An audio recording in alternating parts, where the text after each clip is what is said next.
오늘 새벽에 주시는 하나님 말씀 함께 보겠습니다. 오늘 우리에게 주신 말씀은 신약성경 베드로후서 1장 4절부터 11절까지 말씀입니다.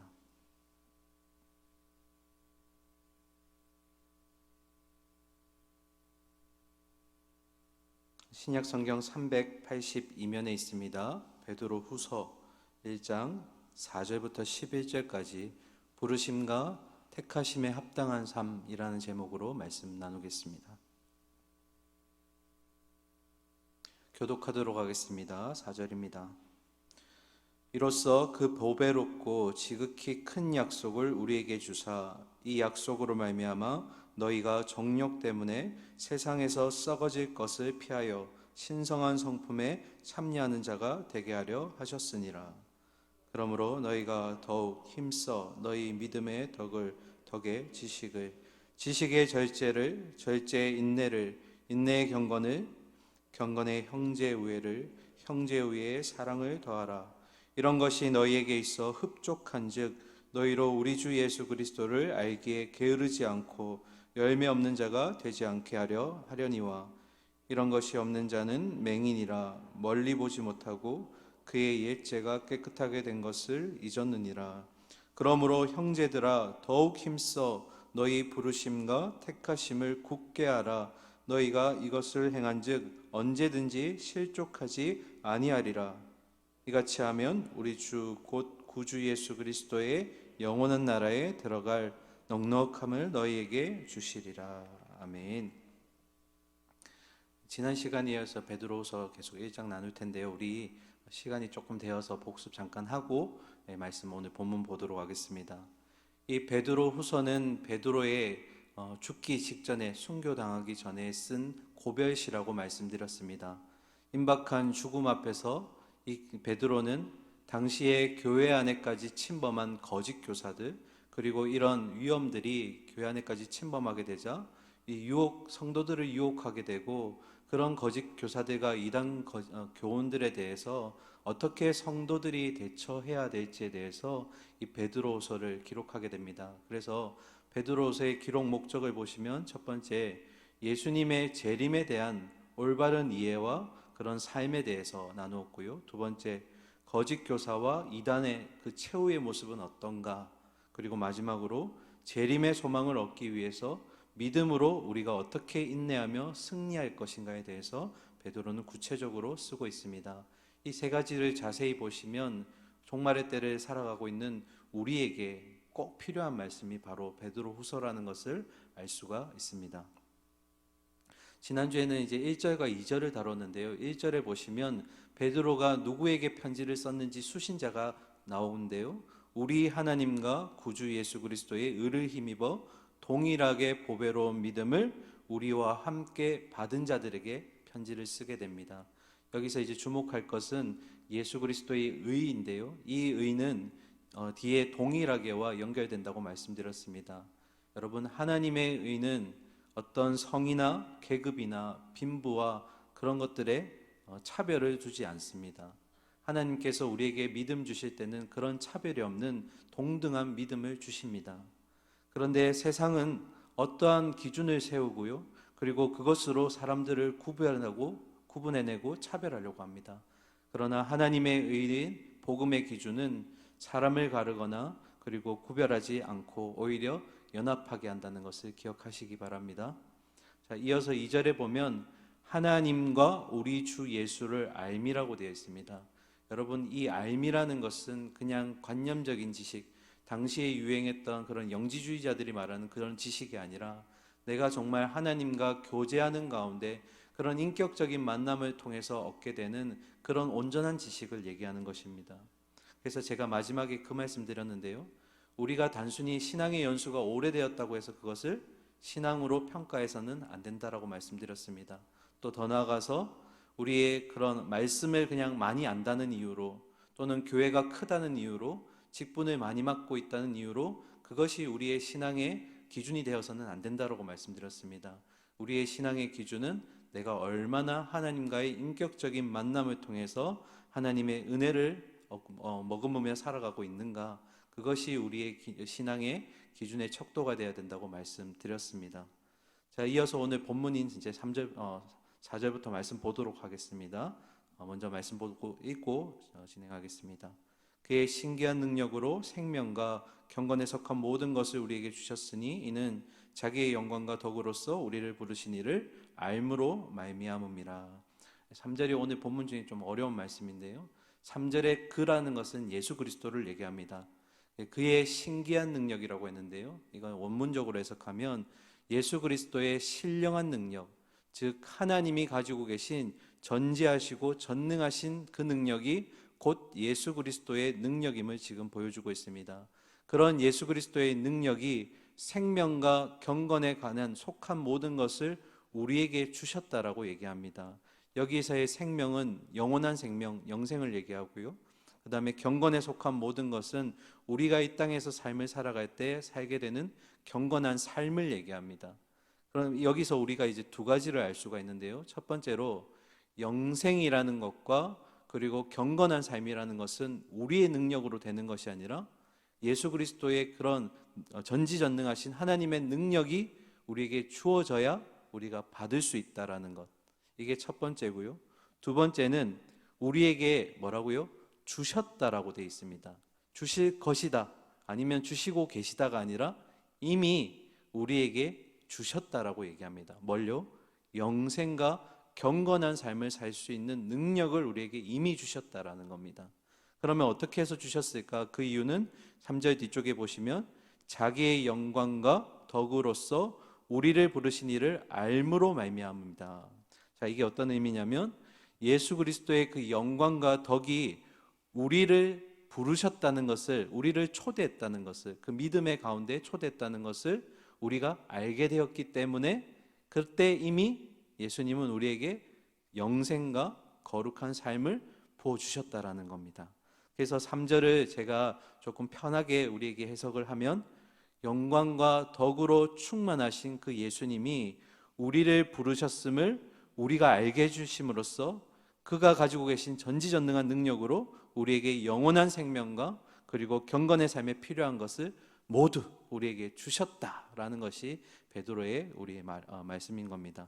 자, 그러면 제가 질문할 텐데요. 이 3절을 통해서 우리가 던질 질문은 예수 그리스도를 통해서 우리에게 하나님의 능력이 임하였다라고 얘기하는데 어떻게 알 수 있습니까? 우리에게 주신 믿음 가운데 그런 능력을 우리가 받았다라는 것을 어떻게 알 수 있습니까? 오늘 3절의 본문을 보면 두 가지로 알 수 있습니다. 첫 번째, 영원한 생명, 영생에 대한 내가 믿음의 확신을 가지고 있는가? 이미 주셨기 때문에 그 주신 것에 대한 내가 믿음의 확신이 있는가? 이게 첫 번째고요. 두 번째는 예수 믿고 나서 내가 이전의 삶과 예수 믿고 난 다음에 삶이 변화를 경험하고 있는가? 왜요? 이미 경건한 삶을 살 수 있도록 주님이 우리에게 그 능력을 주셨기 때문에 그 능력을 우리가 우리의 삶 가운데 잘 사용하고 있는가? 이게 우리에게 던져야 될 질문이라는 겁니다. 사랑하는 우리 새벽의 성도님들, 나에게 영생에 대한 믿음의 확신이 있으십니까? 아멘입니다. 그리고 또 한 가지, 예수를 나의 주로 영접하고 난 다음에 이전의 나의 삶과 지금의 나의 삶이 변화되고 있음을 경험하고 계십니까? 꼭 변화되고 있는 것을 경험하기를 소망합니다. 자, 이어서 4절 보겠습니다.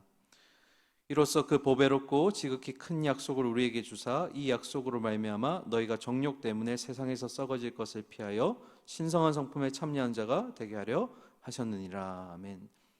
자, 4절을 보시면 예수님께서 우리에게 능력을 두 가지만 주셨을 뿐만 아니라 우리에게 큰 약속을 주셨다라고 하였습니다. 그 지극히 보배롭고 큰 약속이 뭘까요? 바로 주님이 가시면서 약속하신 보혜사 성령님을 얘기합니다. 성령 하나님을 얘기합니다.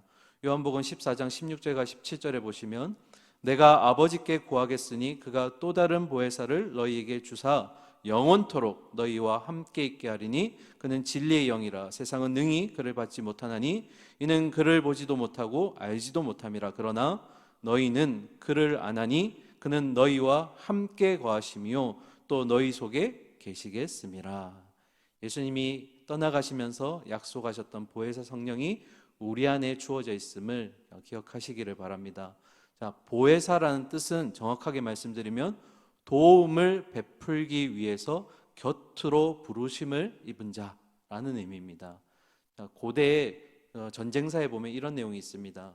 그리스의 군인들은 전쟁을 나갈 때 한 명이 혼자 나가는 게 아니라 2인 1조로 나가게 됩니다. 그래서 서로가 등을 맞대어 싸움으로써 한 명의 뒷부분의 허술한 점을 다른 군인이 막아줍니다. 이렇게 서로의 파트너, 목숨을 걸고 나가서 싸울 때 나의 뒤에 허술한 부분을 이렇게 막아주고 도와주는 자를 보혜사라고 불렀습니다.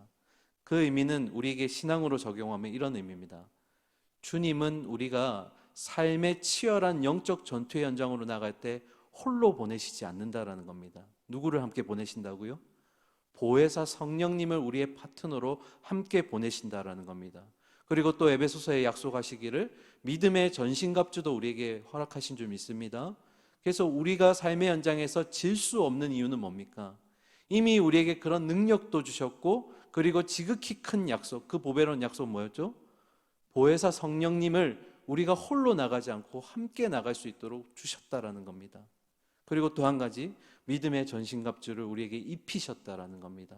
사랑하는 우리 성도님들, 우리의 영적 전투의 현장은 그렇게 치열하지만 그러나 하나님이 이길 수 있도록 능력 주신 줄 믿습니다. 아멘. 자, 이어서 5절부터 7절까지 우리가 잘 아는 말씀 함께 보도록 하겠습니다. 같이 읽을까요? 시작. 그러므로 너희가 더욱 힘써 너희 믿음의 덕의 지식을, 지식의 절제를, 절제의 인내를, 인내의 경건을, 경건의 형제의 우애를, 형제의 우애에 사랑을 더하라. 아멘. 자, 7절에 우리가 주목할 단어는 바로 더하라입니다. 함께 따라 하실까요? 더하라. 네, 더하라. 네.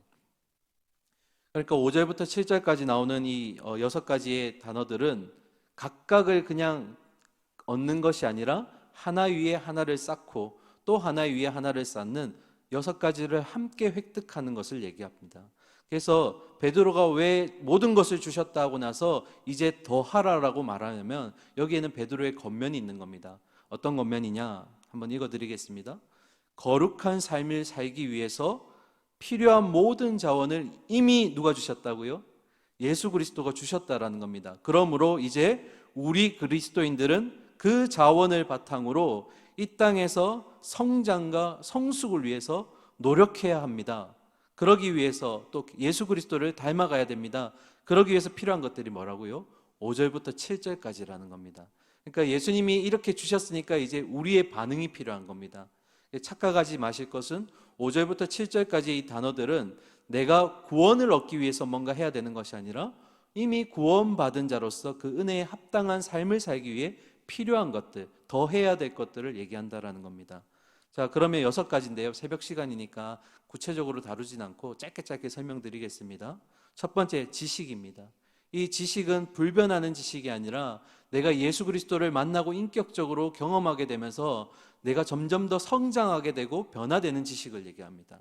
아, 이런 말씀이 있었구나. 나에게 이런 은혜가 있었구나. 하나하나 깨우쳐가는 그 지식을 얘기합니다.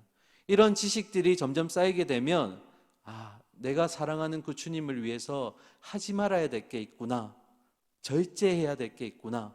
그래서 지식이 점점 증가할수록 뭐가 생겨나는 겁니까? 다음 단어인 절제가 생겨나는 겁니다. 그러면서 동시에 그 지식을 통해서 내 안에 영원히 사라지지 않을 소망이 있다는 것을 깨닫게 됩니다. 아, 저 천국 본향의 영생의 삶이 내 안에 소망으로 찾아왔구나. 그러면 그 소망을 위해서 우리의 믿음의 삶 가운데 뭐 하게 되는 겁니까? 인내하는 겁니다. 그러니까 지금 한 단어 한 단어가 다 연결되어 있는 겁니다. 지식이 늘어나면서 절제하게 되고, 절제하게 되면서 아, 내 안에 소망이 있구나, 인내해야 되는구나. 그러면 무슨 삶을 살게 되는 겁니까? 다음 단어인 경건의 삶을 살게 되는 겁니다. 아, 내가 하나님이 기뻐하시는 그런 구별된 삶, 경건한 삶을 살아가야 되는구나. 그런데 나만 할 수 있습니까? 믿음의 동력자들은 모두가 그런 삶을 살아야 됩니다. 그러기 위해서 뭐가 필요하다고요? 형제의 우애가 필요하다는 겁니다. 여기서 형제의 우애는 이런 혈통적인 것을 얘기하는 것이 아니라 주님 안에서 구원받은 형제요 자매, 영적인 형제 자매들을 얘기합니다. 그리고 마지막 그 믿음의 완성은 뭐로 이제 지키는 겁니까? 사랑으로 다가오는 겁니다. 여기서 말하는 사랑은 하나님 주신 사랑을 얘기하는 겁니다. 아, 그렇구나. 나에게 주신 절제, 내가 해야 되는 절제와 인내와 그리고 형제 우애, 이 모든 것은 믿음으로 주신 하나님의 사랑의 바탕으로 완성이 되는구나. 그래서 우리에게 지금 베드로는 이제 우리가 이 6가지를 우리의 삶 가운데 행할 것을 지금 우리에게 권면하고 있는 것입니다. 자, 이어서 8절과 9절 보겠습니다. 이런 것이 너희에게 있어 흡족한즉 너희로 우리 주 예수 그리스도를 알기에 게으르지 않고 열매 없는 자가 되지 않게 하려니와 이런 것이 없는 자는 맹인이라 멀리 보지 못하고 그의 옛죄가 깨끗하게 된 것을 잊었느니라. 아멘. 여러분 8절에 보시면 이런 것이 너희에게 뭐라고요? 흡족하다라고 되어 있습니다. 이 의미는 이미 우리에게 예수님이 다 주셨다라는 겁니다. 우리가 흡족해 할 정도로 우리가 영적 전투에 필요한 모든 것들을 다 쏟아부어 주셨다라는 겁니다.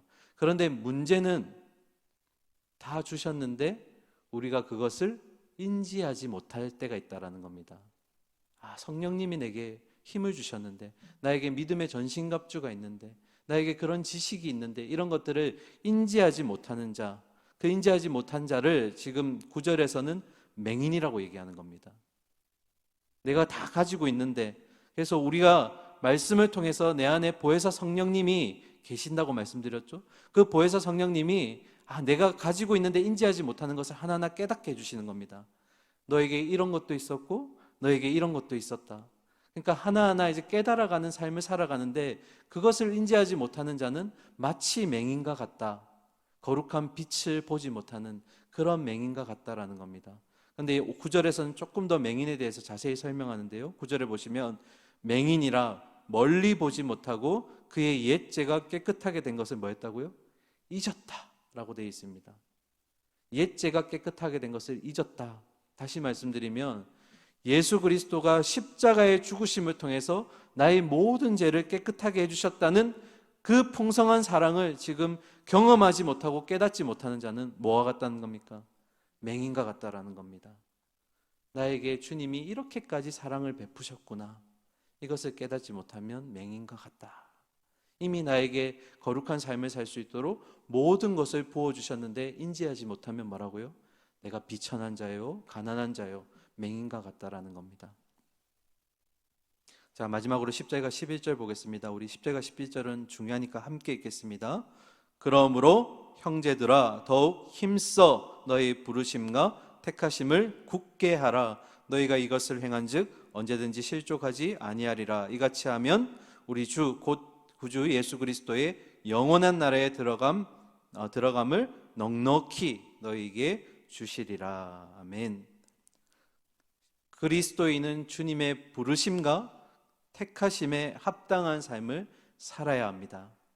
믿으시죠? 네, 그렇게 사셔야 됩니다. 왜냐하면 구원의 은혜를 이미 우리가 경험하였기 때문에 그것을 이루어 가기 위해서 이 땅에서 구별된 삶을 살아야 한다는 겁니다. 그러면 우리가 그렇게 믿음의 순례길에서 낙오하지 않고 그렇게 걸어갈 때 하나님이 우리를 하나님 나라에 들어갈 수 있도록, 오늘 중요한 단어입니다, 넉넉하게 주신다라는 겁니다. 그냥 주시는 게 아니라 넉넉한 은혜로 우리가 하나님 나라에 들어갈 수 있도록 베풀어 주신다라는 겁니다. 이것을 우리가 신앙적인 용어로 하나님께서 우리를 끝까지 인도하신다, 하나님의 견인이라고 얘기합니다. 내가 주신 믿음 가운데 그렇게 인내하고 절제하며 그런 구원의 은혜를 가지고 끝까지 믿음의 순례길 걸어가면 중간에 낙오하지 않도록 주님이 나를 어떻게 해요? 내가 걸어가는 것 같이 보이지만 그러나 하나님이 나를 하나님의 나라로 인도하신다. 그래서 이걸 이제 성도의 견인, 하나님께서 우리를 이끄신다라는 것으로 우리가 알 수 있습니다. 자, 말씀을 마무리하겠습니다. 이 땅에서 우리가 어려운 환난과 시련들을 믿음 때문에 만나게 됩니다. 그러나 그런 믿음의 순례길에서 우리가 어려움과 환난 가운데 이탈하지 않고 주신 믿음 묵묵히 지켜내면서 인내하면서 그 길을 걸어가면 하나님이 어떻게 해요? 홀로 두지 않으신다라는 겁니다. 끝까지 그 길을 걸어갈 수 있도록 보혜사 성령님을 통해서 동행하게 하시며, 그리고 마침내 하나님 나라에 들어갈 수 있는 넉넉한 힘과 은혜를 베푸신 줄 믿습니다. 사랑하는 우리 새벽의 성도님들, 믿음의 순례길 힘들고 어려운 싸움같이 보이지만 이미 우리에게 넉넉하게 이길 힘을 주신 줄 믿습니다. 그래서 마침내 우리는 승리라는 소망을 붙들 줄 믿습니다. 그래서 주님과 동행하시면서 그런 변화된 삶, 내 안에 예수 믿고 구별된 삶을 통해서 하나님이 주시는 믿음의 확신으로 오늘 하루도 씩씩하고 용감하게 걸어갈 수 있는 믿음의 주의 군사요 순례자들 될 수 있기를 간절히 소망하고 축원합니다. 함께 기도하겠습니다. 사랑과 공의 하나님, 이미 우리에게 넉넉한 은혜를 베푸셨다라고 주님 말씀하셨습니다. 우리가 이 정말 믿음의 길을 걸어갈 때 우리에게 찾아오는 어려움들, 낙심들, 환난들, 그런 고난들 가운데 그냥 홀로 두지 않으시고 우리를 위로하시고 우리에게 힘주실 보혜사 성령님을 우리에게 주셨고, 그리고 더 나아가서 영생이라는 소망을 주셨으며, 그리고 그것도 부족해서 믿음의 전신갑주까지 우리에게 허락하신 줄 믿습니다. 하나님, 이제 우리가 그것에 반응할 차례입니다. 하나님, 지식을 더하여 주시고 절제하게 하시고 인내하게 하시며 형제 사랑과 그리고 마지막 우리가 하나님 주신 사랑으로 우리가 구별된 삶을 살아내게 하여 주시옵소서. 하나님 아버지, 끝까지 믿음의 순례길 걸어갈 수 있기를 소망합니다. 하나님이 우리를 인도하시는 줄 믿습니다. 넉넉한 은혜를 오늘도 경험하며 주님과 교제하는 가운데 주님이 주시는 정말 세상이 줄 수 없는 그 많은 은혜와 사랑들을 경험하는 오늘 하루 주일이 되게 하여 주시고 이번 한 주가 되게 하여 주시옵소서. 살아계신 예수 그리스도의 이름으로 기도드립니다. 아멘.